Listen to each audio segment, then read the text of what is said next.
Hi. Have those little shoots of green started to push through the dirt where you live? Is spring actually happening? Well, I was taking a walk recently and thinking of this beautiful phenomena and thinking actually the dirt is just as beautiful, and thought I'd share with you some ways to consider painting dirt, painting dirty paintings. And in order to do that, we really need to talk about the color brown.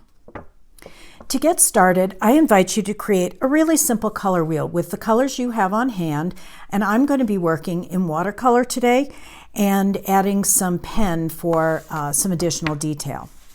Once I've created the color wheel, I've put down the 3 browns that I have in my watercolor palette, and I always have a swatch guide so that I know where my browns are and what the names are. I've activated my paints with a little spray of water, and I'm just going to paint in the colors so I can really see the difference. So here's my sepia, here's my burnt umber, and here's burnt sienna. And what I see right away is that burnt sienna is so much more orange. The sepia almost leans toward a blue-gray. And the burnt umber seems to be right in the middle. But I stay with the adage of changing your colors every inch when you're painting, and you'll see how that plays out. In order to get some different browns, I'm going to take opposite colors on the color wheel. So I start with the color blue, which is a primary color, and see that the opposite of blue is orange. So I'm going to take my blue, and this is an ultramarine blue, and I make a puddle of it in my mixing area. And I'm going to take some orange, put that in a puddle nearby, and then pull down from both and combine them until I get the brown that I want. Here's a gray brown. If I add a little more orange, it seems to get a little more orangey brown. So I can set that here and then see, oh yeah, actually that's pretty close to sepia. So let me put a little bit more orange down. And I'm mixing that up, and I can put a couple of different browns here, knowing how I mixed that. The next set of opposites are the red and the green. And for the reds, I recommend if you have magenta, instead of something just called red, try working with your magenta for mixing, because that often will just be more satisfying. This first green is a hooker's green with my magenta. And I can see that I need a little more green to get to a brown. And I'll set that down. And that still reads pretty magenta, so let's go back. And I can just keep mixing to get to some browns, there we go, that I really like. Now that's hooker's green. What happens if I work with a sap green? And I know that's over here, so I'm going to put a little sap green, pull a little magenta into it. And I get a really pretty brown. That's kind of a yummy brown. I like that a lot. And then my final pair is going to be my primary color, yellow, mixed with just a tiny bit of purple. The purple is so strong. So I'm going to pull some of that yellow down, mix it with just a little bit of purple. And if it's too mustardy looking, of course, I can add a little more purple and see what that brown is looking like. So now after I've completed my experiment and I see the 3 commercial browns, sepia, burnt umber, and burnt sienna, and I see these browns that I was able to mix up, now when I go to actually paint the dirt, I know I have a wide variety of browns to choose from because I want to change colors every inch. So the really wonderful part of nature journaling is actually to put yourself out there in nature. So at this point, I encourage you to get outside and look around and see if you can see any green shoots growing through the dirt. I've just done a quick pencil sketch. I'm going to just put my dirt, actually the dirt line up here. There we go. And erase this. And getting ready to paint this is super easy because I still have some of the mixes.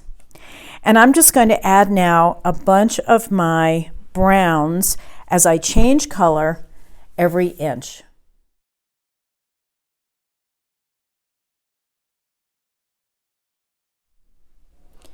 So you might have noticed as I was painting this in that I was letting my brush jump on it like this because the dirt is multiple textures and multiple different colors of brown, and you can get sort of that nice textured effect by letting your brush jump a little bit. I'm going to let that dry and go back in and paint the green.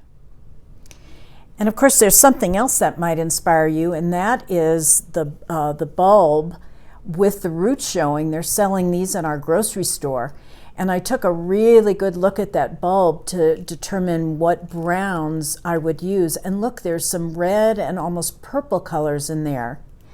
While I was taking a look at the browns, I certainly looked at the greens and also saw multiple colors in the green.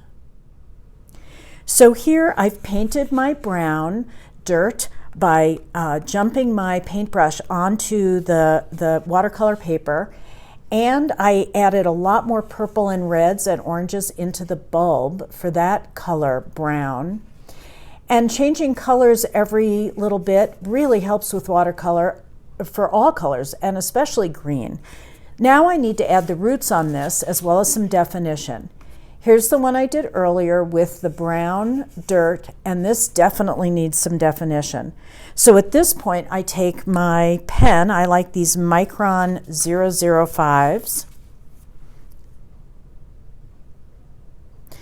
and I go back in and define some of the edges. And a really important part of this to show that it's coming out of the dirt is to darken where it has come out, which is going to give you a feeling of three-dimensionality. So right there where I've darkened, I think it looks a lot more lively. And now I'll just go back and define some of these edges. I try not to outline, so I use a broken line where I might put a little pen in some area like here, but not the entire thing. So I'm working with a broken line, and I think that looks so much better than just a minute ago without the pen.